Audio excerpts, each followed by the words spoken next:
بسم اللہ الرحمن الرحیم۔ سورہ فاطر کی آیت نمبر 32 ہمارے زیر مطالعہ ہے۔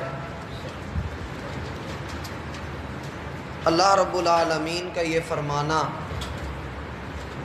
کہ ہم نے اس کتاب کا وارث اپنے بندوں میں سے ان لوگوں کو بنایا ہے جن کو ہم نے چنا ہے۔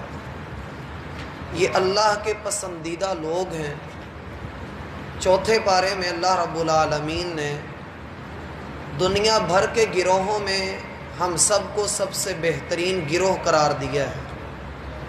وجہ اس کی یہ ہے کہ ہمارے اندر وہ خوبیاں پائی جاتی ہیں جن کی بنا پر ہم دنیا کی رہنمائی اور قیادت کا کام کر سکتے ہیں، اور نیکی کا حکم دینا، بدی سے منع کرنا، یہ ہماری پہچان ہے۔ رسول اللہ صلی اللہ علیہ وسلم کی پوری زندگی وہ اسی کام میں گزری ہے کہ آپ نے نیکی کا حکم دیا اور بدی سے منع کیا۔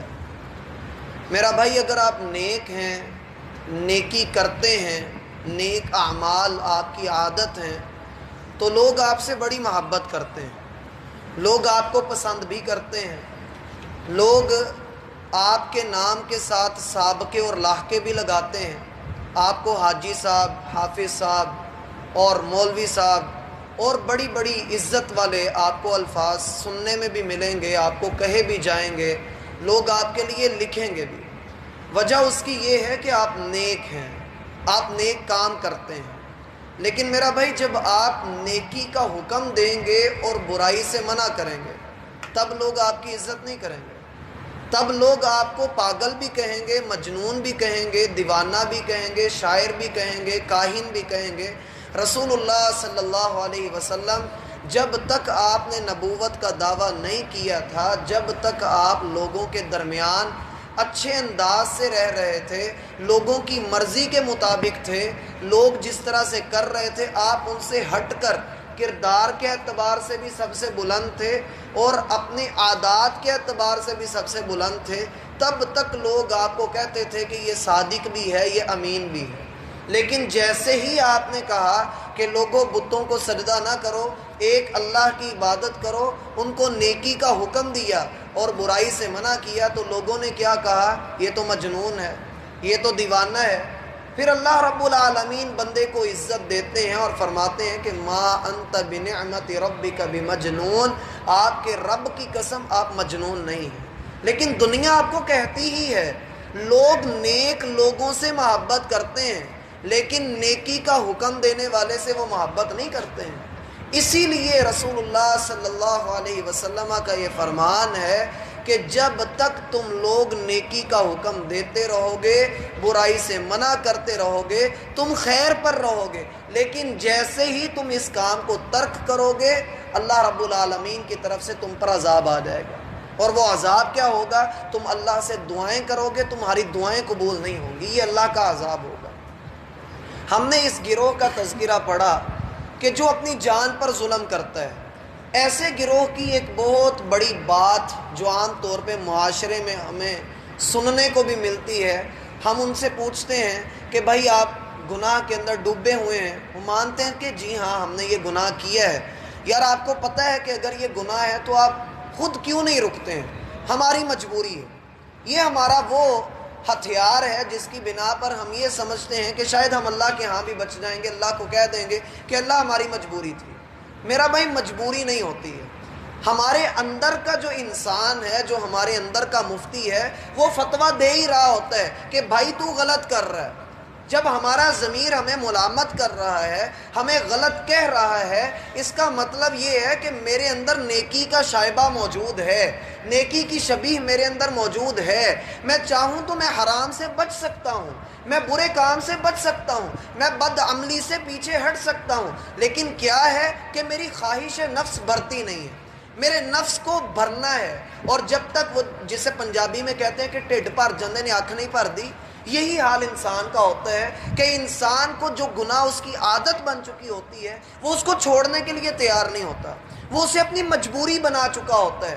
جیسے ایک سگریٹ پینے والا یا نشہ کرنے والا وہ خود اپنی زبان سے کہے گا کہ یار یہ بڑی گندی چیز ہے، اس کے اندر نہ پڑنا، بہت بری چیز ہے، لیکن وہ عادت سے مجبور ہو کر وہ کام کر رہا ہوتا ہے۔ یہ گروہ یہ گنہگار ضرور ہے، یہ بد کردار ضرور ہے، اللہ رب العالمین کی جنت میں بھی اس نے جانا ہے، لیکن اپنے گناہوں کی سزا بھگت کر، اپنی مجبوریوں کو اپنے پاؤں کی بیڑی نہ بننے دیں، ان بیڑیوں کو اتار دیں۔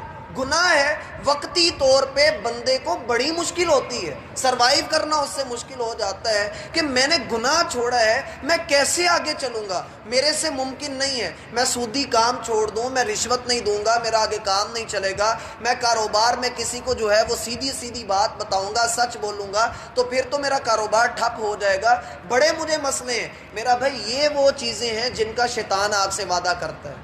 شیطان کہتا ہے، اللہ رب العالمین ارشاد فرماتے ہیں کہ شیطان تم سے وعدہ کرتا ہے، الشیطان یعدکم الفقر ویأمرکم بالفحشاء، شیطان تمہیں فقیری کا ڈر دے دیتا ہے، کہتا ہے کہ تم فقیر ہو جاؤ گے، ویأمرکم بالفحشاء، اور فحاشی کا وہ تمہیں حکم دیتا ہے۔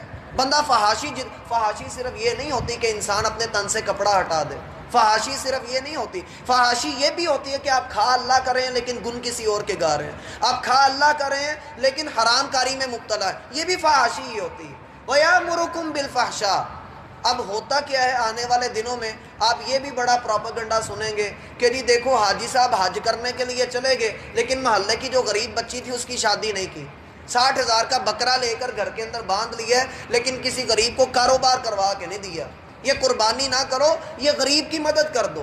اور اللہ کے بندوں، وہ لوگ بھی تو ہوتے ہیں جو 1.5 لاکھ کا موبائل ہاتھ میں پکڑا ہوا ہوتا ہے، بڑے بڑے ہوٹلز کے اندر جا کے وہ کھانا کھاتے ہیں، لاکھوں ٹپ دے آتے ہیں، اور اتنے تھڑ دلے ہوتے ہیں کہ جن چھوٹے بچوں کو اور اپنے غلاموں کو ساتھ لے کر گئے ہوتے ہیں ان کو ایک لقمہ تک تو کھلا نہیں سکتے۔ ادھر تو ان کو یاد نہیں آتا، ادھر غیرت نہیں جاگتی کہ ہم یہاں پر کیا کر رہے ہیں، ہم لاکھوں خرچ کر رہے ہیں، برانڈڈ سوٹ پہننا ہے، برانڈڈ جوتا لینا ہے، یہ کام کر لو وہ کام کر لو، لیکن جیسے ہی یہ دین کا کوئی کام کرنے ہم لگتے ہیں تو اس وقت اعتراضات آ جاتے ہیں، حج پر اتنے لاکھوں خرچ کر دیے، قربانی پر ہزاروں خرچ کر دیے، لوگوں کی غریبوں کی مدد نہیں کی۔ میرا بھائی سچی بات تو یہ ہے کہ جو قربانی کرتا ہے یا جو حج کرتا ہے وہ غریبوں کی مدد بھی کرتا ہی ہے، وہ ایسا نہیں ہوتا کہ وہ خود غرض بن جائے یا مفاد پرست بن جائے۔ اور پھر یہ بھی کہ جب ہم ان کو کہتے ہیں کہ بھائی آپ اپنے موبائل کو سیل کر کے کسی غریب کی مدد کرتے ہیں، آپ ہلکا موبائل لے لیں، آپ چھوٹے ہوٹل میں چلے جائیں، آپ ذرا کپڑا سستا پہن لیں، تو آگے سے کہتے ہیں ہم کون سا یہ نیکی سمجھ کے کرتے ہیں، ہم تو عیاشی کر رہے ہیں۔ جی اس کا مطلب یہ کہ وہ ہماری نیکی کو عیاشی سمجھتے ہیں، نعوذ باللہ من ذالک۔ فمنہم ظالم لنفسہ، کتنے ہی لوگ ایسے ہیں جو اپنی جان کے اوپر ظلم کر رہے ہوتے ہیں لیکن ان کو پتہ نہیں ہوتا۔ اسی لیے اللہ کے رسول کا فرمان ہے، انصر اخاک ظالما او مظلوما، اپنے بھائی کی مدد کرو خواہ وہ ظالم ہے خواہ وہ مظلوم ہے۔ لوگوں نے کہا اللہ کے رسول مظلوم کی مدد تو سمجھ میں آتی ہے لیکن ظالم کی مدد ہم کیا کریں؟ فرمایا اس کو ظلم سے روکو، یہی اس کی مدد کرنا ہے۔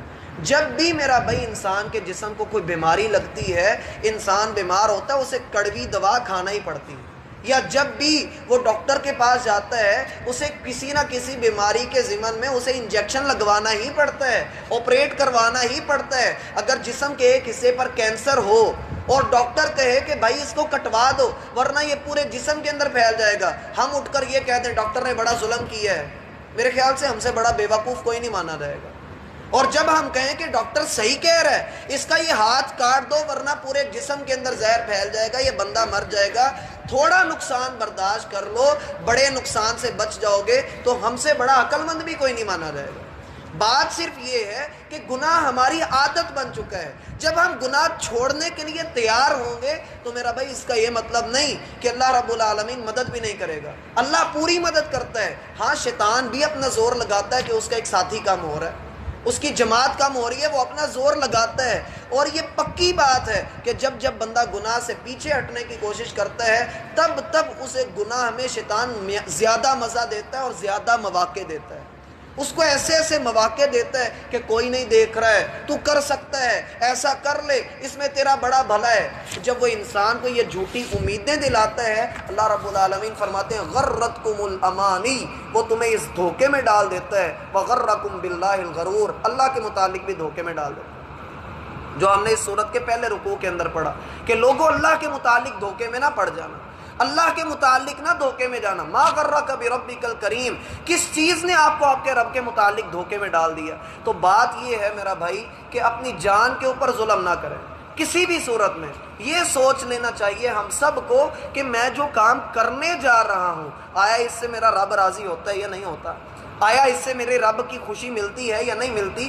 یہ وہ بندے کے دل کے اندر جب یہ چیز آ جاتی ہے اس کے لیے گناہ کو چھوڑنا آسان ہو جاتا ہے اگر وہ اللہ کو اللہ مانتا ہے۔ اور پھر یہاں پر ایک حدیث بھی ذہن میں رکھیے، اللہ کے رسول صلی اللہ علیہ وسلم کا فرمان ہے، من ترک للہ شیئا عوضہ اللہ خیرا منہ، کوئی بندہ اللہ کی رضا کی خاطر کسی گناہ کو ترک کر دیتا ہے، کوئی چیز چھوڑ دیتا ہے، صرف اس سوچ کے ساتھ کہ اللہ کے لیے چھوڑا ہے، لوگوں کے کہنے پہ نہیں، اپنے اللہ کے کہنے کے اوپر میں نے اس کو چھوڑا ہے، اللہ اسے دنیا میں اس کا بدلہ ضرور ادا کرتے ہیں، اس کا نعم البدل اللہ اس کو ضرور دیتے ہیں۔ اور ایسا ہوتا ہے ہمارا ایک ساتھی ہے، وہ رمضان سے پہلے، اس کی بڑی خوبصورت آواز ہے اور بڑا کمال قرآن پڑھتا ہے، رمضان سے 1-2 ماہ پہلے وہ مجھے ملا اور بڑا پریشان۔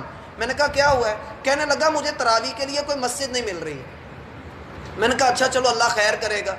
چند دن کے بعد ملا، کہتا ہے یار 5 مسجدیں مجھے مل گئیں، میں 5 مسجدوں میں مجھے آفر آ رہی ہے۔ میں نے کہا ہوا کیا؟ کہتا ہے میں نے اپنا محاسبہ کیا، مجھے اپنا ایک گناہ نظر آیا، میں نے اللہ سے کہا اللہ اگر میں یہ گناہ چھوڑ دوں، مجھے پتہ ہے اس گناہ کی وجہ سے تو مجھ سے ناراض ہے، میں یہ گناہ آج ہی چھوڑ دیتا ہوں اور پھر اس کے بدلے میں تو میرے مسئلے حل کر دے۔